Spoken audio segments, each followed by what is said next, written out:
সুপ্রিয় দর্শক, আসসালামু আলাইকুম। চলে আসলাম আর একটি রেসিপি নিয়ে। আজকে আমি করে দেখাবো খুব সহজেই অল্প সময়ে লাল শাক ভাজি। আমি এখানে লাল শাক নিয়েছি, এটা আমার বাগানের। আমি সুন্দর করে বেছে এরকম ছোট ছোট করে টুকরা করে সুন্দর করে ধুয়ে নিয়েছি। আর যা যা লাগছে লাল শাক ভাজির জন্য: রসুন, কাঁচামরিচ, শুকনো মরিচ আর পেঁয়াজ, লবণ পরিমাণ মতো, তেল। এটা আমি একটা কড়াই বসিয়ে দিয়েছি। আমি এখন শাকগুলো কড়াইতে দিয়ে দিব। আমি শাকটা বেছে সুন্দর করে পানি ঝরিয়ে নিয়েছি। আমি ধুয়ে অনেকক্ষণ একটা স্টেনারে রেখে দিয়েছিলাম, পানিগুলো ঝরে গিয়েছে। তারপরে আমি রান্না করতেছি। শাকের ভিতরে বেশি পানি থাকলে শাকটা নরম বেশি হয়ে যায়, ভালো লাগে না খেতে। আমি এখানে এখনও লবণ দিইনি, এখন কিছুটা লবণ দিয়ে দেব পরিমাণ মতো। আগে দিইনি, শাকে আগে লবণ দিলে বেশি পানি বের হয়। আমি লবণটা শাকটা যখন একটু নরম হয়ে আসছে তখন দিয়ে দিলাম। আপনারা লবণটা শাকের পরিমাণ অনুযায়ী দেবেন, বেশি দিলে আবার শাকটা খেতে ভালো লাগে না। দেখেন আমার শাকের ভিতরে পানি নেই, আমি সুন্দর করে পানিটা ঝরিয়ে নিয়েছিলাম। আপনারাও পানিটা ভালো করে ঝরিয়ে নেবেন।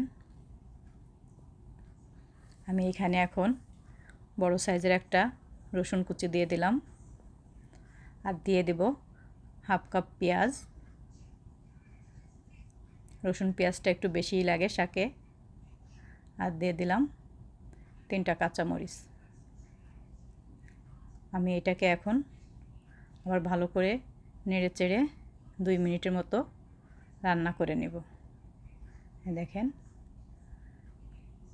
2 মিনিটের মতো রান্না করলে আবার শাকটা আর পেঁয়াজটা পুরোপুরি সিদ্ধ হয়ে যাবে। এই যে হয়ে গিয়েছে আমার শাকটা সিদ্ধ। দেখেন আমার শাকের ভিতরে একেবারেই পানি নেই। আমি এখন এটা তেলে দিয়ে দেব। একটা প্যান বসিয়ে দিলাম। এখন এখানে আমি 4টা শুকনো মরিচ ছিঁড়ে নিয়েছি, কেটে নিইনি, হাত দিয়ে ছিঁড়ে নিয়েছি। আমি এখানে পরিমাণ মতো তেল দিয়ে দিব। আর শুকনো মরিচটা, তেলটা গরম হয়ে গেলে তেলে এখন দিয়ে দিব।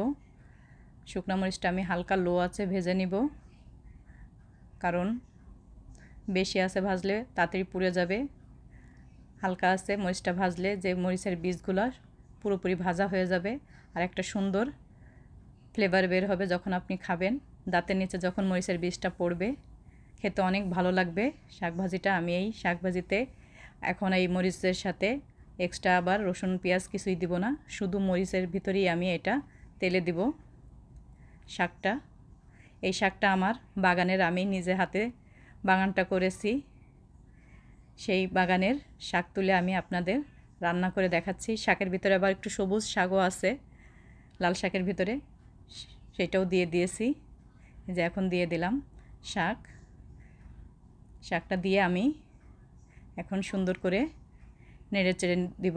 আপনারা আমি আজকে যেভাবে শাকটা ভাজি করলাম এভাবে যদি ফলো করে ভাজি করেন, খেতে অনেক মজা লাগে শাক ভাজিটা। আপনারাও ট্রাই করে দেখবেন। ট্রাই করে যদি আপনাদের কাছে ভালো লাগে অবশ্যই আমাকে কমেন্ট করে জানাবেন। আর যদি আমার এই শাক ভাজিটা আপনাদের পছন্দ হয়, ভালো লাগে থাকে, তাহলে অবশ্যই লাইক, কমেন্ট এবং শেয়ার করবেন। আর আমার চ্যানেলটা সাবস্ক্রাইব করে দিবেন। এই যে আমি এখন এটাকে 2-3 মিনিট আবার ভেজে নিব। এই তো দেখেন হয়ে গেছে আমার শাক ভাজিটা, কত সুন্দর হয়েছে, সুন্দর একটা সেন্ট বের হয়েছে। এই তো আমার শাক ভাজিটা কমপ্লিট।